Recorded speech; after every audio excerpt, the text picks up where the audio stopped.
बच्चों, स्वागत है आप लोग का हमारे चैनल एज एजुकेशन जोन में। बच्चों, आज हम देखेंगे कक्षा 12वीं हिंदी व्याकरण का रस, छंद और अलंकार। और यहाँ से आपके जो है 6 नंबर के क्वेश्चन आपके बोर्ड एग्जाम में पूछे जाते हैं। अब आपका कल पेपर है 24 फरवरी को, तो आप लोग जो है इसको एकदम देख लीजिए, रिवाइज कर लीजिए आपका कि रस की परिभाषा में, रस में आपको कौन कौन से जो है रिवाइज करने हैं, और अलंकार में और छंद में, क्योंकि तीनों से मिला करके आपका 6 नंबर हर साल पूछता है और आपका फिक्स टॉपिक है। यहाँ से क्वेश्चन एकदम 100% आपके आने हैं। तो एकदम पूरा वीडियो को वॉच करिएगा, एकदम स्किप मत करिएगा, क्योंकि आपके लिए बहुत ही इंपॉर्टेंट वीडियो है। उससे पहले अगर आप लोग चैनल पर नए हैं तो चैनल को सब्सक्राइब कर लीजिए और वीडियो को लाइक करिए और फिर दोस्तों के साथ ज़्यादा से ज़्यादा शेयर करिए। एकदम इजी डेफिनेशन आपको बताएंगे, अगर अभी तक आपको याद भी नहीं है तो तुरंत याद हो जाएगा सिर्फ 2 मिनट में। और एकदम इजी उदाहरण भी बताएंगे। जैसे सबसे पहला आपका रस है, और रस में आपको पहला जो पढ़ना है श्रृंगार रस। और जो रस की जब आप परिभाषा बनाएंगे तो आप सभी परिभाषाओं में क्या जोड़ेंगे, जब विभाव, अनुभाव तथा संचारी भाव का संयोग होता है। और यहाँ पर जो है सभी रस में बस आपको स्थायी भाव बदलना रहेगा, यानी श्रृंगार रस का रहेगा तो रति नामक स्थायी भाव लिख देंगे, करुण रस का रहेगा तो शोक नामक स्थायी भाव लिख देंगे। और जो है परिभाषा आपकी सभी सेम रहेगी। जैसे आगे की परिभाषा देखेंगे तो आप समझ जाएंगे। जैसे श्रृंगार रस की आपकी परिभाषा हो जाएगी, जब विभाव, अनुभाव तथा संचारी भाव का संयोग होता है तो रति नामक स्थायी भाव से श्रृंगार रस की उत्पत्ति होती है। ये हो जाएगा आपका श्रृंगार रस की परिभाषा, और बहुत ही इजी परिभाषा है। तो उदाहरण देखेंगे इसका। और आप लोग जो है उदाहरण अपने मन से, अगर आपको पहले से कोई याद है तो बढ़िया है, अगर नहीं याद है तो कोई इजी उदाहरण दे करके, ये इजी लगे तो आप ये याद करिए, या फिर अपने मन से कोई भी। जैसे उदाहरण है, बतरस लालच लाल की मुरली धरी लुकाए, सूह करे भवनु हंसे दैन कहे नटी जाए। तो ये आपका उदाहरण हो जाएगा। तो पहला आपको रस में श्रृंगार रस पढ़ना है, दूसरा जो है आपका करुण रस है। और प्यार में जो रस में आपको जो है 4 ही बताएंगे, और चारों आपके जो है महत्वपूर्ण है और यहीं से आपके पूछे जाते हैं।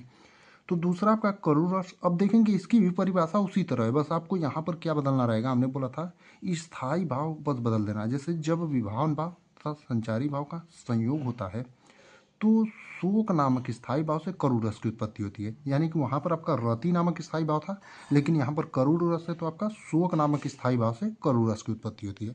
और एकदम इजी आपकी डेफिनेशन है, इससे आसान कोई आपको डेफिनेशन नहीं बता सकता है। अब इसका उदाहरण देखेंगे आपका करुण रस का, तो हो जाएगा, इस करुणा कलित हृदय में अब वो बिकल रागिनी बजती, क्यों हाहाकार शोरों में वेदना असीम गुजरती। तो प्यारे बच्चों, ये हो जाएगा आपका करुण रस का उदाहरण। आप लोग जो है एकदम बढ़िया से रिवाइज करिए, क्योंकि कल आपका पेपर है और जितना टॉपिक हो सकेगा आज हम आपको रिवाइज करा देंगे।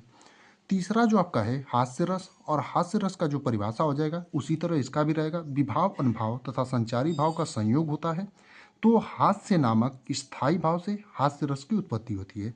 यानी कि जब विभाव, अनुभाव तथा संचारी भाव का संयोग होता है तो हास्य नामक जो आपका स्थायी भाव होता है उससे आपकी किसकी उत्पत्ति होती है, हास्य रस की उत्पत्ति होती है।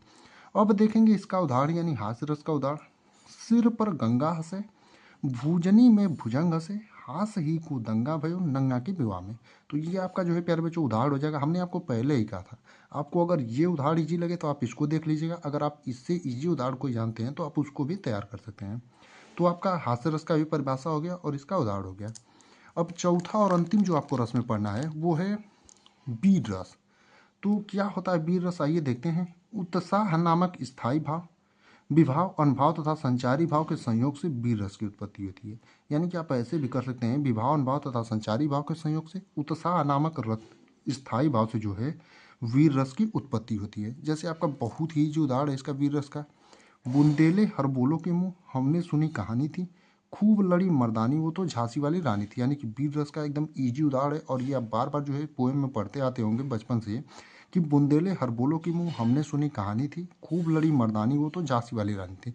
बाकी आपको रस में यही 4 पढ़ने थे, तो आप चारों को जल्दी जल्दी रिवाइज कर लीजिए। हास्य रस हो गया आपका, करुण रस हो गया, श्रृंगार रस हो गया, वीर रस हो गया। अब अगला आपका देखेंगे छंद की, छंद में आपको कौन कौन से पढ़ने हैं, क्योंकि ये तीनों इंपॉर्टेंट टॉपिक हैं आपके। रस हुआ आपका, छंद हुआ और अलंकार हुआ। और यहाँ से जो आपका प्यार बच्चों 6 नंबर का जो है क्वेश्चन पूछा जाता है, और 6 नंबर आपके लिए बहुत ही ज़्यादा महत्व रखता है, क्योंकि 6 नंबर का मतलब आपके इंटर में जो है 1% से ज़्यादा हो जाएगा। तो छंद में जो आपको पहला पढ़ना है प्यारे बच्चों वो है दोहा छंद। यानी कि दोहा छंद हो गया आपका, और सोरठा छंद और चौपाई छंद। अगर आप 3 इतना पढ़ लेते हैं तो आपके लिए पर्याप्त है, और इससे ज़्यादा आपसे नहीं पूछेगा। तो दोहा की जैसे आप परिभाषा देखेंगे तो ये हो जाएगा, यह एक अर्धसमात्रिक छंद है, इसमें 4 चरण होते हैं। पहले और तीसरे चरण में 13-13 मात्राएं होती हैं तथा दूसरे और चौथे चरण में 11-11 मात्राएं होती हैं। यानी कि जो आपका दोहा छंद होता है प्यारे बच्चों, यह एक अर्धसामात्रिक छंद होता है। यानी कि दोहा छंद जो होता है आपका अर्धसमात्रिक छंद है और इसमें आपके जो चरण होते हैं वो 4 होते हैं, जिसके तीसरे और पहले चरण में जो है आपकी 13-13 मात्रा, और आपका बहुविकल्पी में पूछ देता है कभी क्योंकि दोहा के पहले और तीसरे चरण में कितनी कितनी मात्राएं होती हैं। तो आपका 13-13 और दूसरे और चौथे चरण में 11-11 मात्रा होती है। और उदाहरण के रूप में अगर आपको कोई भी दोहा याद हो तो आप उसका उदाहरण लिख सकते हैं। जैसे हमारा ये उदाहरण है, मेरी भव बाधा आर्यो राधा नगरी सोई जा तन की झाई परे श्यामु हरित दुति हुई। और आप उदाहरण अपने मन से कोई भी ले सकते हैं। अगला आपको जो तैयार करना है इसमें सोरठा छंद है। और सोरठा छंद जो आपका होता है प्यारे बच्चों दोहे का उल्टा रूप होता है। यानी कि दोहे का जो आपका उल्टा रूप होता है क्या होता है, सोरठा होता है। यह एक अर्धसमात्रिक छंद है। यानी कि आपका सोरठा भी जो है यह भी एक अर्धसमात्रिक छंद है और इसमें भी आपके 4 चरण होते हैं और पहले और तीसरे चरण में जो है 11-11 मात्राएं होती हैं। क्योंकि दोहे का उल्टा रूप होता है तो दोहे के जो है पहले और तीसरे चरण में 13-13 मात्राएं होती है और चौथे और दूसरे में जो होती है 11-11 होती हैं। लेकिन इसके पहले और तीसरे में जो है 11-11 मात्राएं होती हैं तथा दूसरे और चौथे में 13-13 मात्राएं होती हैं। तो ये हो जाएगा आपका सोरठा छंद। अब इसका सोरठा छंद का आपका उदाहरण देखेंगे, मूक होई बुआचाल पंगु चढ़े गिरिवर गहन जासु कृपा सुदयाल द्रव्य सकल कलिमल दहन। और प्यार बच्चों आपका सबसे इजी उदाहरण और सबसे इजी जो आपका परिभाषा है वही हम आपके लिए देने का प्रयास कर रहे हैं ताकि जल्दी से जल्दी आप रिवाइज कर पाएँ। अब तीसरा जो आपका है वो चौपाई छंद। और चौपाई छंद की परिभाषा क्या होती है, यह एक सममात्रिक छंद है। इसमें 4 चरण होते हैं तथा इसके प्रत्येक चरण में 16-16 मात्राएं होती हैं। इसमें 2 अंतिम वर्ण गुरु लघु नहीं होने चाहिए। यानी कि जो आपका यह भी एक जो है सममात्रिक छंद होता है और इसमें जो होते हैं आपके 4 चरण होते हैं प्यारे बच्चों और इसमें प्रत्येक चरण में जो है आपकी 16-16 मात्राएं होती हैं। और इसमें जो अंतिम 2 वर्ड होते हैं यानी ये 2 वर्ड होते हैं ये आपके गुरु लघु नहीं होने चाहिए। या तो दोनों गुरु होने चाहिए या तो दोनों लघु होने चाहिए, यानी कि भिन्न नहीं होने चाहिए। और उदाहरण आपका बहुत ही ईजी है, आप लोगों को सबको याद होना चाहिए। जय हनुमान ज्ञान गुण सागर, जय कपीस तिहु लोक उजागर, राम दूत अतुलित बल धामा, अंजनी पुत्र पवन सुत नामा। बाकी छंद में आपको यही 3 पढ़ लीजिएगा, आप लोग के लिए पर्याप्त है। दोहा हुआ, सोरठा हुआ, चौपाई हुआ। और रस में हमने आपको बता दिया श्रृंगार रस, हास्य रस, करुण रस और वीर रस। अब देखेंगे आपका अगला अलंकार। अलंकार में जो है आप लोग 3 से 4 पढ़ लीजिएगा। जैसे पहला आप लोग पढ़ लीजिएगा श्लेष अलंकार। तो क्या होता है श्लेष अलंकार, जहाँ पर कोई शब्द एक ही बार आए लेकिन उनके अर्थ अलग अलग हो वहाँ पर श्लेष अलंकार होता है। यानी कि जब किसी वाक्य में जो है कोई शब्द एक ही बार आए लेकिन उनका अर्थ जो होता है अलग अलग होता है, उसी को आपका श्लेष अलंकार कहते हैं। जैसे उदाहरण आपका हो जाएगा, सुबरन को ढूंढे फिरे कवि व्यभिचारी चोर। और जब भी आपको श्लेष अलंकार की परिभाषा पूछेगा आप उदाहरण लिखिएगा ये वाला, सुबरन को ढूंढे फिरे कवि व्यभिचारी चोर। तो आप लिखेंगे नीचे डाल करके नोट में, सुबरन का अर्थ आपका क्या होता है, कवि के लिए सुंदर वर्ड हो जाएगा, व्यभिचारी के लिए गोरी हो जाएगा और चोर के लिए आपका स्वर्ण हो जाएगा, जिससे एग्जामिनर जो है आपको पूरे नंबर देगा। अगर आप नीचे नोट डाल के इतना लिख देते हैं उदाहरण के बाद तो आपको जो है पूरे नंबर देगा। अगला जो आप तैयार करिएगा इसमें उपमा अलंकार, यानी कि दूसरा जो अलंकार तैयार करिएगा उपमा अलंकार।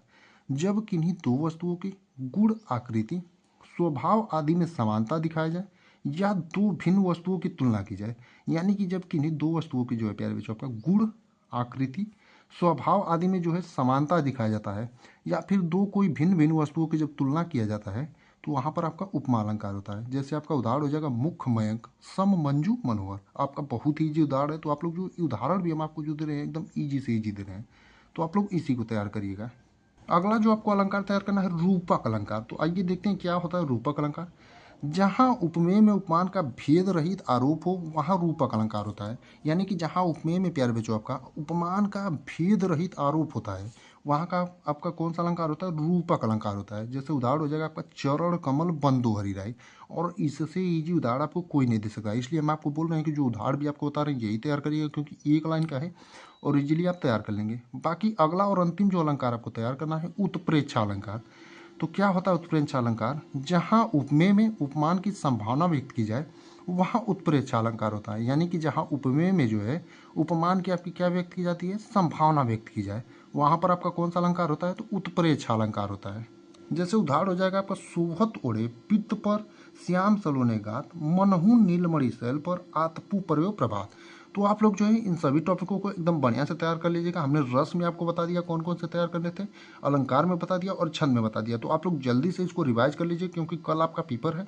तो आप लोग जल्दी जल्दी रिवाइज कर लीजिए। सबसे ईजी उदाहरण और सबसे आसान परिभाषा बताया। बाकी आप लोगों को हम प्रयास करेंगे जितने टॉपिक रिवाइज करा दें, आपको बेहतर से बेहतर तैयारी देने का हमारा प्रयास रहेगा। तो आप लोग जो है एकदम बढ़िया से अपनी तैयारी करते रहिए और आपका कल के पेपर के लिए आपको जो है बेस्ट ऑफ लक।